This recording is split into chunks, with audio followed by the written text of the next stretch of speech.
So when you're self-employed, there's nobody to pay your health insurance for you. So quite often you either have to do without or pay it yourself. But when you work for somebody and they pay your health insurance for you, they get to deduct it as a business expense. So the IRS has made some uh, rules that allow a self-employed person to deduct part of it for their taxes. Uh, I don't 100% agree with what they've done for it, but it kind of works out, makes it a little fair for them. Again, it makes it in their favor. So any way that gets IRS more money works. And so what I'm talking about here is you're not allowed to deduct it against your self-employment taxes. So you can deduct it for income tax, but not self-employment tax. And that's the part I kind of, I don't really agree with. I think it should just be a deduction on your business income, just like it is for a regular corporation who might be paying insurance for their employees. So let's take a look at some of the rules related to self-employed health insurance deductions. Okay, so like we were just talking about, most employees of larger businesses get free health insurance or some extremely low cost, and the company gets to deduct it. Well, self-employed people also get to deduct the cost of health care insurance also. Partners of a partnership or an S-corp owners can also be considered self-employed and deduct their insurance also in some more special ways that we won't talk about. There are some limitations to it.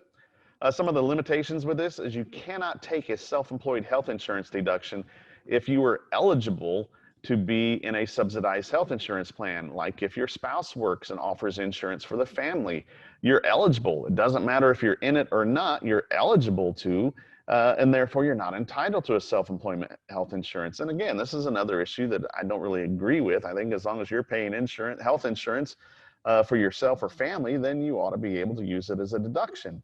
But these are the limitations the IRS gives us, so these are what we work with. It's limited to income from the self-employment business. So you can't use a health insurance deduction to increase a loss. And in fact, if you have a loss, there's no deduction. We see this quite frequently with deductions for self-employed people. You're not really allowed to increase your loss, kind of like for a home office. You can't increase your loss from the home office. And same thing with the self-employed health insurance. If you have a loss, you don't get a deduction for it. So let's take a look at some examples here. Robert and Rhonda are married. Robert's self-employed, and his net income from his business is $8,000. Rhonda works at a large corporation with full benefits.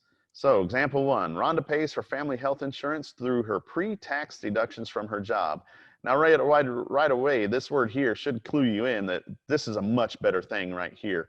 The pre-tax is going to come out of her pay before it's even taxed, and so this is going to be the much better option right here.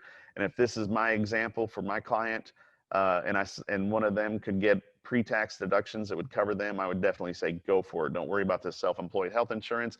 Take the pre-tax deductions. Approximately $5,000 is paid by Rhonda for Robert's health insurance. How much can Robert deduct as self-employed health insurance? Well, as we just talked about, since Robert is eligible to be in Rhonda's plan, the answer is zero. He can't take a deduction since he's covered by his wife's work. Quite frankly, even if he wasn't a participant but was eligible, he still would have zero. Example two, same facts as before, except now Robert's wife fell overboard while on a cruise and has not been seen since. So now he's not covered by his wife's insurance plan at her work. Now he pays $12,000 a year, because it's usually a lot higher because of what the company was paying, because they usually pay a portion of it. So he's paying 12 grand for his health insurance. How much can he deduct? Well, remember, he has net income of 8,000, and we can't use the health insurance deduction to increase a loss. So he's going to be limited to $8,000. Even though he pays 12,000, we have to limit it to the net income from our business. And so he'll get to deduct $8,000. And finally, example three, same facts as before, except Robert now, due to the loss of his wife while on the cruise, Robert neglects his business and he has a loss of $125,000 for the year. So he's paid 12 grand again for his health insurance. How much can he deduct now? Well, the answer is zero, because now he has a loss, and so we're limited by the business income. His income is a loss, so he's not going to be able to deduct anything for his self-employed health insurance. Okay, so remember, the self-employed health insurance deduction is a deduction for AGI. So we're going to deduct that before we get to our AGI. We're going to have our gross income, our deductions for AGI to equal our AGI.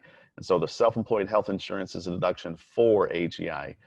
Coming up next, we're going to talk about another deduction that is for AGI, and that's individual retirement accounts, often called IRAs.